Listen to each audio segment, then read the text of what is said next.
Y Claudia Sheinbaum, la virtual presidenta de México, recibió al diputado Ignacio Mier y al senador Ricardo Monreal y también a Adán Augusto López, quien próximamente encabezará a los senadores de la República, bueno, a los senadores de Morena en la coordinación parlamentaria. Lo recibió a los tres en su casa de transición Claudia Sheinbaum para hablar sobre esta reforma al Poder Judicial. Y a su salida, Ricardo Monreal celebró que la convocatoria a los foros haya sido exitosa, pues al de este jueves asistirán al menos 30 invitados, dijo Monreal. Y mientras esto sucedía, un grupo de trabajadores del Poder Judicial de la Federación tomaron las instalaciones de los tribunales laborales federales como forma de protesta en contra de la reforma del presidente López Obrador. Ya cerramos, no vamos a permitir la entrada a ningún trabajador, no vamos a permitir incluso que se reciba ninguna promoción. Este tribunal está cerrado, compañeros, necesitamos la unión de todos los trabajadores, ahora más que nunca. Aquí estamos, ya cerramos y vamos a estar al pendiente.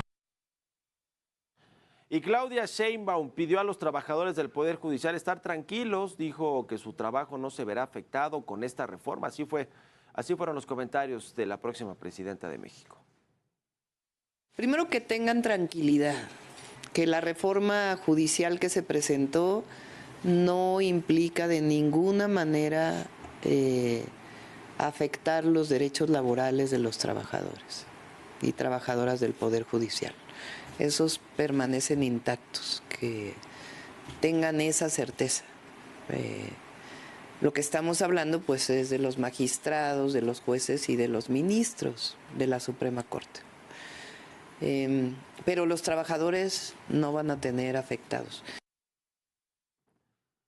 Por su parte, la magistrada presidenta de la Suprema Corte de Justicia, Norma Piña, emitió un mensaje de unidad y de empatía a los trabajadores del Poder Judicial de la Federación. Recalcó que se viven momentos llenos de incertidumbre, pero aclaró que defenderá los derechos laborales de todo el personal. Ante la iniciativa de reforma al Poder Judicial, estamos trabajando incansablemente, estamos dialogando con todas las instancias posibles para garantizar la defensa de sus derechos laborales. Vivimos momentos llenos de incertidumbre.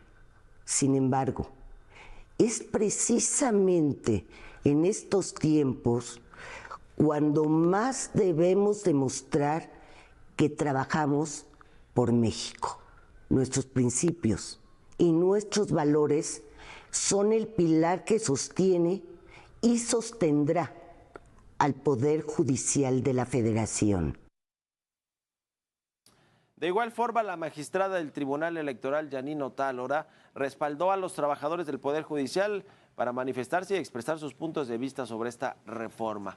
Dijo que México es un país en el que se puede manifestar de manera libre y como cada quien lo considere pertinente. Y el expresidente de México, Felipe Calderón, también se pronunció sobre el tema. Dijo que la aprobación de la reforma judicial representa la muerte anunciada de la República, tal y como la conocemos. Así lo dijo durante el 17º Foro Atlántico, América y Europa, Democracia y Libertad, que se realizó en Madrid, España. Escuche a Felipe Calderón. Por desgracia, este intento de demolición sigue reimpulsado ahora por una mayoría absoluta de votos, con la muerte anunciada de la República tal como la conocemos, es decir, la desaparición este mismo septiembre del Poder Judicial, de la Suprema Corte, de los magistrados, de todos los jueces, de todos los órganos autónomos, incluyendo el INE, los económicos, las comisiones de competencia, las de telecomunicaciones, todos pues, para ser sustituidos por candidatos electos popularmente, lo cual supone por militantes y dirigentes leales a la causa populista.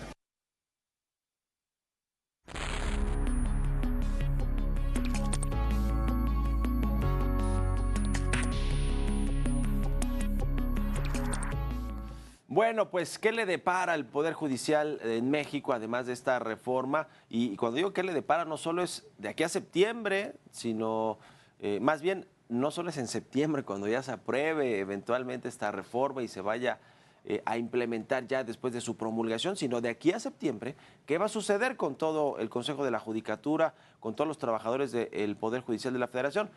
No va a haber digamos, paro de labores? Esa es la gran pregunta. ¿No habrá un paro masivo de labores que cierren todos los juzgados por 1 o 2 días, una semana? ¿Qué es lo que están pensando y planeando los dirigentes de los sindicatos de trabajadores del Poder Judicial y los representantes de los trabajadores, que finalmente pues son los jueces, los magistrados, los consejeros y los ministros? Ahora los ministros dicen que sí van a ir. A ver, para empezar, Norma Piña, la presidenta de la Corte y del Consejo de la Judicatura, tardó infinidad de tiempo en salir a pronunciarse y a defender de alguna manera pues a los trabajadores del Consejo de la Judicatura, que son pues todos los administrativos, todos los que están, no solo los jueces, sino toda la estructura del Poder Judicial que está en el Consejo de la Judicatura. Bueno, pues hasta apenas ayer andaba ausente la ministra presidenta de la Corte y del Consejo de la Judicatura, y ayer apenas salió. Pues la verdad es que tampoco a dar mensajes de tranquilidad, porque ¿qué les puede decir a los integrantes del Poder Judicial? Salvo que hay mucha incertidumbre, lo que todos sabemos, y que va a defender o intentar defender con lo que esté a su alcance sus trabajos y esta reforma. Ahora, lo cierto es que quienes van a verse más perjudicados con esta reforma, empezando por el tema de las prestaciones, de los sueldos y salarios, sin duda alguna serán los mandos medios y altos del Poder Judicial, los que ya mencioné, los ministros y ministras, los consejeros y consejeras, los magistrados, los jueces. Esos son los que verán afectados sus prestaciones y sus salarios y sueldos con esta reforma. Y no solo eso, también sus cargos, porque si todo se aprueba como está actualmente en la iniciativa que envió el presidente, pues van a ser electos estos altos cargos del Poder Judicial mediante el voto popular, y bueno, pues habrá que ver cómo se hacen estas elecciones, estos filtros, para que finalmente se puedan pues llevar a las urnas, no como una elección tradicional, pero finalmente la gente tendrá que ir a votar por quienes se propongan por parte del Poder Ejecutivo, del Poder Legislativo y del Poder Judicial. Es todo un tema, todo un asunto de pronóstico reservado sobre lo que va a pasar en estos próximos días y semanas de aquí a septiembre, con el tema del Poder Judicial y con las protestas, las manifestaciones de los trabajadores de este poder de la Unión.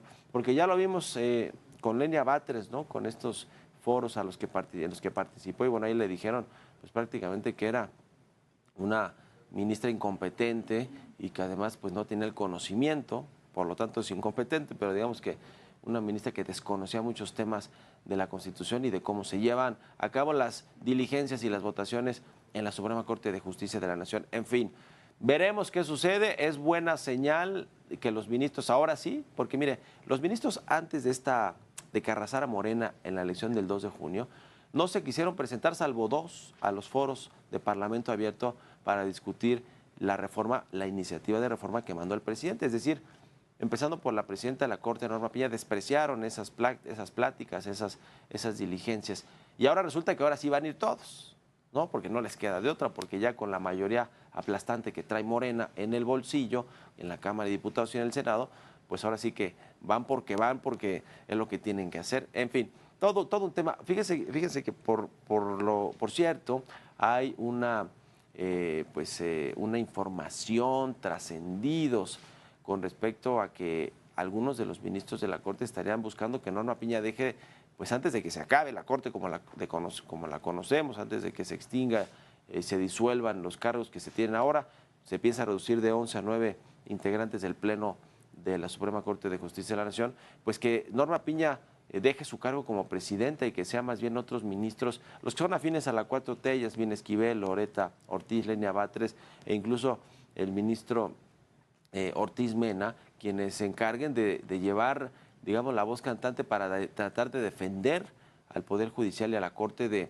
la próxima reforma, o por lo menos hacer lo que no hicieron, entre otras cosas por soberbia, quienes estaban al frente de la Corte o quienes todavía están, y hablo no solamente de Norma Piña, pero Juan Luis González Alcántara Carrancá, que era su mano derecha, su asesor, quien le decía lo que había que hacer o no. Javier Lainez también está en ese grupo, y bueno, pues todos ellos de alguna manera dijeron, no, pues a ver, nosotros no queremos ir a los foros, a los parlamentos, somos un poder autónomo, independiente, no necesitamos hablar prácticamente con los otros poderes, porque no nos corresponde, no hay que hacer política, no hay que hacer diplomacia entre poderes de la Unión. Pues les falló el cálculo, y ahora que ya viene inminentemente una reforma estructural de fondo al Poder Judicial, es cuando dicen, bueno, no, sí vamos a ir a los foros, a los parlamentos abiertos, sí salgo a dar un mensaje, sí busco la reconciliación, porque ese fue el mensaje cuando ganó Claudia Sheinbaum, ¿eh? ¿Se acuerda que le enviaron un mensaje conjunto los integrantes de la Corte y de todo el Poder Judicial? Bueno, sobre todo los de la Corte, con respecto a que pues daban la bienvenida a Claudia Sheinbaum y esperaban tener una relación una buena relación de coordinación, de comunicación. Bueno, pues a toro pasado, con esa mayoría, supermayoría de Claudia Sheinbaum, pues no les quedó de otra. Lo que quiero decir es que se dejó de hacer un trabajo que sí se tenía que hacer político, por lo menos de la presidenta de la Corte y del Consejo de la Judicatura, que no se hizo y que ahora se está padeciendo las consecuencias, y que ahora resulta que pues ahora sí quieren, ¿no? Ahora sí van a ir a los foros a tratar de defender lo poco que se pueda defender, porque con estas mayorías pues Morena les puede pasar la planadora en cualquier momento.